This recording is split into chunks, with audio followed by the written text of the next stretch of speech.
नमस्कार। आज मेरे साथ है हरनाथ भाई। हरनाथ भाई राजस्थान के भीलवाड़ा डिस्ट्रिक्ट से हैं। गुजरात के दहेज सिटी में ये रहते हैं। इनको पेट की समस्या हुई थी। इन्हें खाना खाने के बाद पेट फूल जाता था।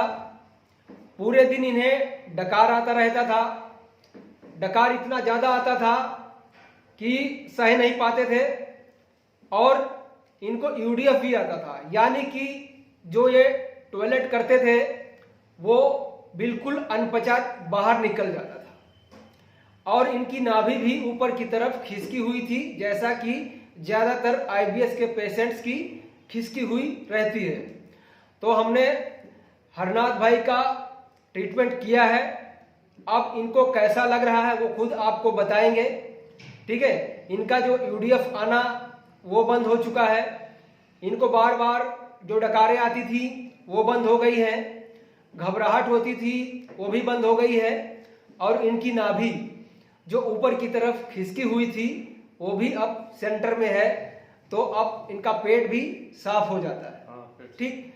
और आप शुरू से बताओ कि आपको यह प्रॉब्लम कैसे शुरू हुई थी और यहाँ पर कैसे पहुंचे आप। स्टार्टिंग से आपको क्या क्या लक्षण दिखाई देते थे, मतलब क्या क्या होता था, समस्या दिक्कत क्या क्या होती थी वो बताइए। सबसे पहले मैं घूमने गया था एक जगह। वहाँ हम लोगों ने थोड़ा दौड़ लगाया था। अच्छा। उसमें क्या मेरी नाभि खिसक गई थी ऊपर की तरफ। तो 2-4 महीना हो गया मेरे को ऐसा प्रॉब्लम हो रहा था। खाना वाना पचता नहीं था, कॉन्स्टिपेशन रहता था, कभी लूज मोशन हो जाता था और कभी इतना स्थिति खराब हो गया था कि उंगली डाल के खाना बाहर निकालना पड़ता था खाते। अच्छा। इतना गैस हो जाता था। ठीक है, मतलब गैस जो है ऊपर की तरफ इनकी चढ़ती थी। ठीक है। जब तक क्या होगा कि हमारा कोलोन अगर क्लियर नहीं है, आंतों में इरिटेशन है, तो गैस जो है ऊपर की तरफ चढ़ती है। और जैसे ऊपर की तरफ गैस चढ़ेगी तो हमें एंजाइटी बढ़ेगा और डकारें बहुत ज्यादा आएंगी। ठीक है ना। और टेंशन हो गया था कि क्या हो गया ये, बहुत परेशान हो गया। फिर मैंने आपका फिर यूट्यूब पे सर्च करने लगा। एक बार हॉस्पिटल में भी दिखाया था मैंने, तो डॉक्टर ने बोला कुछ भी नहीं है, ऐसे ही खाली दिमाग में टेंशन लेके घूम रहे हो। ठीक है, ऐसा बोला था। और फिर मैंने यूट्यूब में सर्च किया तो आपका मिला मेरे को सर का, तो मैं इधर आया और 15 दिन हो गए मेरे को।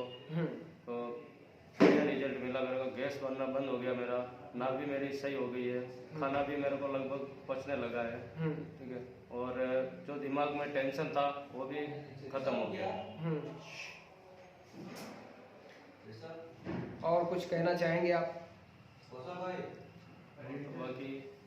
बाकी जो भी आना चाहते हैं आओ इधर, बहुत अच्छा इलाज होता है। खाने पीने की व्यवस्था भी है, रहने के लिए भी है और सब लोगों का व्यवहार भी अच्छा है।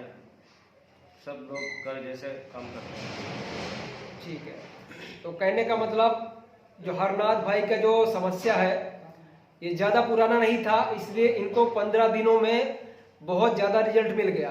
हालांकि मैं कॉमन जो मुझे सवाल करते हैं कि कितने दिन ट्रीटमेंट लेना पड़ेगा, कब तक लेना पड़ेगा, तो मैं उन्हें यही बोलता हूं कि भैया कम से कम 1 महीना और ज़्यादा से ज़्यादा 2 महीना। ठीक है। फिर भी इनका अगर 15 दिन में इतना अच्छा रिजल्ट आया, इसका मतलब ये हुआ कि इनकी जो समस्या है ज़्यादा पुरानी नहीं थी। और ज़्यादातर केस में होता क्या है कि ये समस्या जो है हमें पता ही नहीं चलता कि हुआ क्या है। सालों साल चलता रहता है, हम डॉक्टर्स के चक्कर काटते रहते हैं। होम्योपैथिक, एलोपैथी, एक्यूप्रेशर, ये सारी चीज़ों में हम फंसे पड़े रहते हैं। हमें पता नहीं होता कि ये एग्जैक्ट हमारा आईबीएस कहाँ ठीक हो सकता है, तो रास्ता नहीं मिलता है। इसलिए ये मतलब लंबा खिंच जाता है और इसे ठीक होने में बहुत ज़्यादा समय लगता है। ठीक है। लेकिन इनकी किस्मत अच्छी थी कि ये जल्दी हमारे पास आए, इन्हें ट्रीटमेंट मिला और ये अब ज़्यादा खुश होके यहाँ से जा रहे हैं। ठीक है। तो आप भी अगर इस तरह की समस्या से जूझ रहे हैं तो मुझे लगता है कि देर नहीं करना चाहिए कि हमें अब ट्रीटमेंट कहाँ लेना चाहिए, क्योंकि अब इसका रास्ता मिल चुका है। न्यूरोथेरेपी में आप बिल्कुल ठीक हो सकते हैं, ये गारंटीड है। क्योंकि मैंने खुद का भी इलाज जो है न्यूरोथेरेपी से ही कराया था और आज मैं न्यूरोथेरेपी दूसरों का करता हूं और ऊपर वाले की कृपा से रिजल्ट बहुत अच्छा आ रहा है, लोग ठीक भी हो रहे हैं। तो आप भी आगे ट्रीटमेंट लीजिए और इसको ठीक कर लीजिए। ठीक है, धन्यवाद।